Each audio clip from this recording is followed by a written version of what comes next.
Hey everybody, how's it going? Welcome to today's Griscom stream. Sorry for the little bit of a delay. I got this new spiffy background, but I didn't realize when I was logging into YouTube that it was going to cut the walls back into it. So I was trying to fix it, but figured at a certain point, no need to delay too much.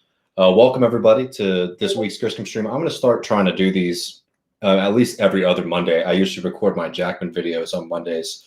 So the days I don't do that, have more time to spend with y'all and answer questions and chat and all that good stuff. So I think I'll try to get into a more proper schedule with it going on pretty soon. But welcome for folks who this is their first one.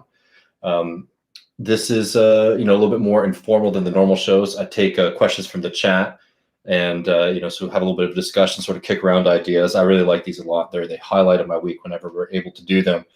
So feel free to jump in with questions. I already see. I have a feeling what people are going to be very curious about. I'll talk about that a little bit in a bit, but let's get warmed up a little bit before we go into all of that. This week's show is going to be a lot of fun. We're going to have Jennifer Pan on, who is one of the hosts of the new Jackman show, which you should definitely check out on YouTube if you haven't already. And it'll be a typical show though. Other than that, Matt Leck and I hanging out, catching up.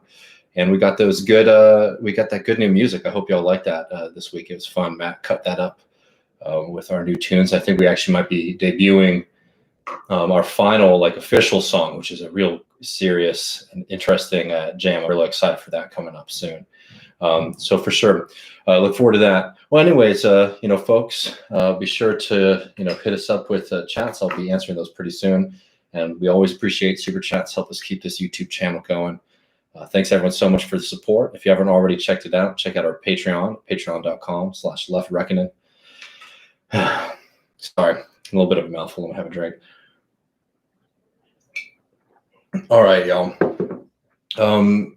A couple quick updates. I want to continue hitting this as much as possible. The fight in Alabama for a union at Amazon.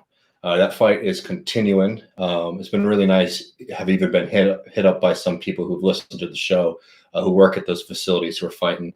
It's definitely an uphill battle, but it's something that they have our utmost solidarity with, and a lot of people are rooting for the folks in Alabama and believe in your ability to really create something that will be incredibly historical, given how anti-union Amazon is, and particularly what the right-to-work state of Alabama has done to prevent people from unionizing in that part of the world. It's a huge uphill fight, but it's been really exciting to see people continue in that battle. It's looking like there's going to be the union vote coming up pretty soon, and Amazon is already pushing a really nasty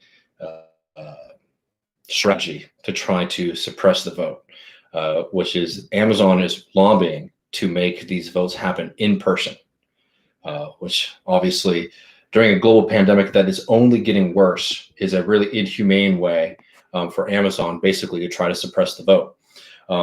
Now, despite all of that nastiness from Amazon, we have seen really encouraging signs, including a lot of solidarity from other unions in the area of Alabama. I was reading a New York Times report this morning that was covering how poultry workers who had recently unionized nearby have been showing up in the morning as people show up to work at Amazon to sort of tell them to, hey, this is an opportunity that you really should pass up. Unions really are helpful. So that's something that's definitely really exciting. Want to continue to push for that. And remember just how nasty of a company Amazon is. We all know about their egregious workers' abuses, but remember what happened with Chris Smalls earlier this year, or I guess last year. At the beginning of the pandemic, when they were just trying to make sure that people had their most basic protections met during a global pandemic. Jay Carney, who, don't forget, was press secretary under Barack Obama, who's now the senior vice president, I believe, of global affairs at Amazon, spent his time maligning a worker at the facility up here in New York, attacking him because he was just trying to make sure that people were protected during the middle of a global pandemic. That's the kind of, organization that these folks are up against. And it's also the kind of political party that we're all up against too. Just knowing what these people's second lives seem to be. all of these Obama officials took a pretty nice paycheck after spending all that time. Comrade Samantha wants to know what I'm sipping on. I don't know if I I like Shiner Bock. I'm a Shiner guy. But yeah, well, let me see. I want to get to some of these things. I'm going to talk a little bit about the young Patriots. There's a couple other stories I want to make sure I got to. I definitely want to continue answering chat questions, so keep those flowing. I might wait for a little bit on the young Patriots. Actually, let's start out with some more good news. Congratulations to the Teamsters. We covered this on Left Reckoning last week about the strike at Hunts Point, where all of these workers went on strike demanding an extra dollar to cover just the horrendous conditions and expectations that they've had to face feeding the entire city of New York during this pandemic. And they went on strike for over a week. We showed a clip last week of them basically standing up against the cops, who are, of course, brought in to terrorize and harass those workers who are on strike. We also showed a clip of AOC, I think, giving a very good speech, showing solidarity with all of them. And they got their demands. There's a tentative agreement that has been reached. That's a huge victory. And this is exactly the kind of politics that we need to be seeing more of. Not just seeing something that's wrong and demanding it be changed, but actually being able to lobby and encourage people around you to show up to change those things, because we all know that the world is really messed up. We also really need to start logging those victories to start to get that momentum. And in labor in particular, getting people who are outside of the labor movement to recognize, wow, that union power really does get the goods, that you can actually make a significant change in your life by participating in union politics. Those are really good moments to be sharing and spreading around with everybody in this moment right now. Because a lot of people, as I've been saying a lot on this show, we can talk a lot about convincing people about our politics. We need to also understand that most people in this country are what I politically depressed, which is that they vote defensively or they don't vote at all. They don't think that politics is something that can actually radically change or improve their lives. It's something that is more likely to harm them. And showing people that, oh, wow, politics, being involved in a political organization, being involved in a labor organization is not just an expression of my beliefs, but is actually something that can improve my conditions materially. That's the kind of transition that we're going to start seeing, that we're going to start needing to see more of in our politics. Because especially now that the big orange menace is gone and a lot of people are going to start tuning out, we need to start bringing people back into that political struggle and making sure that people don't tune out during a Biden administration, and two, that people recognize that participating in these kind of political organizations, political movements, and labor organizations can improve their life. So that was something that was really impressive, and continue that fight and movement there. I also wanted to mention, that's a good question. William asks, are there any good guides or texts for starting unions? I think, the best move there is to, if you work in a particular industry, to find the major unions in your industry and to reach out to folks there. There are plenty of people who are very willing to have conversations with you about that. And I think that's going to be your best bet, rather than just trying to start from the ground up. I also wanted to shout out too, I put it up online earlier today, but just a nice story about the bison in Montana on the Flathead Reservation. After a long struggle, I mean decades we're talking, the tribes that live on that reservation are now going to be able to maintain the bison population that was living on the reservation, which beforehand had been managed by the federal government.